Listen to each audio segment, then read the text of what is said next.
Mike with cstactical.com. Today we're going to talk about the 1.1-8. It is the Mark 8 CQBSS from Leupold. We're going to go from back half to the front half, going over it overall, and then we're going to take it out to the range and see how it goes. Leupold sent this over to us to test out and see what we think of it. Going back to the back half here, we have a European style ocular lens that you just loosen it up, rotate to your eye's comfort. The flip caps that are on the back half is made of aluminum that come with it. You also have one for the front. This is, like I said, a 1-8, and it is in the front focal plane. The reticle that's inside this one is the M and TMR. So as you rotate the power ring from 1-8, the reticle is going to get smaller and bigger and stay in relationship to the target, so that way you can use it at any magnification. It's a very interesting reticle. We'll show you more of it a little bit later on down the road in the video. Here we just simply have a big back half so that even if we're wearing big gloves, we can easily grab it and rotate it. This is great for the field use. Some people will get irritated with this because of the fact that you have your rear flip up that will actually rotate with it and can get in the way. Just recommend just maybe putting a little stop up here so that it sticks straight up, so that it makes it still out of your way of your hand when you reach down. Going to the tube, we have a 34mm tube. This tube is being held on by a 34mm Leupold ring system. It has the 1/2-inch nuts on here so that it's more of a direct mount. It's not a quick detach mount. Going to back to the tube, since it is a 34mm tube, it's going to make the scope a little bit stronger, more robust, also give you more elevation. The features of the elevation turret. This is broken down in 10th mil increments. It has 10 mils per revolution. You can get it in BDC cams for whatever you would like. It has locking turrets, and it also has a zero stop. How the locking turrets work is that you simply push on the detent, rotating it up to the desired elevation that you want, releasing the detent, and it's locked in place so that you cannot accidentally rotate it off of the desired elevation.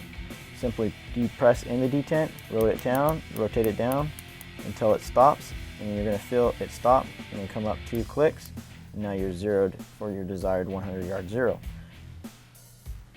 On the windage, you will also notice it also has the locking detent. Simply press it in and rotate it to the desired windage correction you want. As you will notice that on the numbers, you're going to see an R at the end, so that means that's a correction for a right impact. Going the other direction, you will see it going with an L, meaning a left impact. Also, if you rotate it all the way around, it's going to stop. Therefore, it will not allow you to get lost in your windage correction. You just have to simply rotate it back to 0, and you know that you've back on target. If you can hear, you can also notice the nice audible clicks. They're very positive on the elevation and on the windage. The illumination has 8 settings. You see 2 off sections. You cannot simply rotate it going all the way around. Going to 8, you have the most intensity, and then a dead spot, and it goes all the way around like that. So each area you see is a dead spot. It also has the lower intensities are also set up for night vision compatibility, so you could either use your PVS-14 or UNS in the front.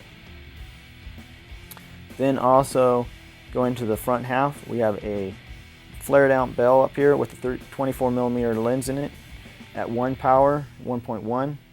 It's going to bring back a lot of light, making this a fast CQB. Going back to the fact that it's a 1-to-1, people ask me, well, are you going to get some sort of like a weird distortion because it has a 0.1 there? I have not really felt that way, and a lot of the 1.1 scopes out there I don't feel that way, but it would be nice to have also the true 1, but for the most part you're not going to notice it.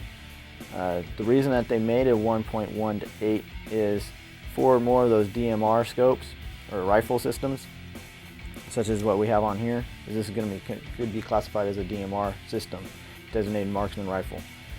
The 1 power is going to give you nice and speed for those close quarter stuff, and also to be able to crank it up there, give you those mid-range targets, being able to shoot mid-range targets all the way out to even fairly long range, out to 800 yards, or IDing the target that you're looking for, or just IDing stuff.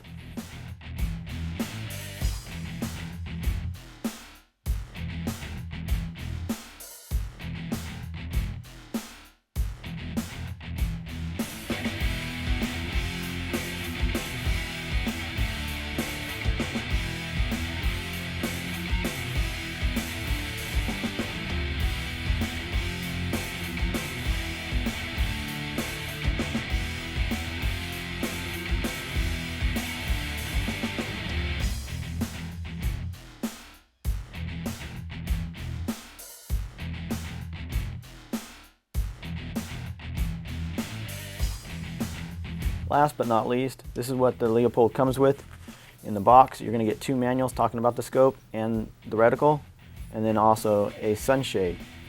I'm not going to use this sunshade in this particular description, but out at the range I might find it useful. So we're going to go out to the range and test it out there. But for more information, go to cstactical.com.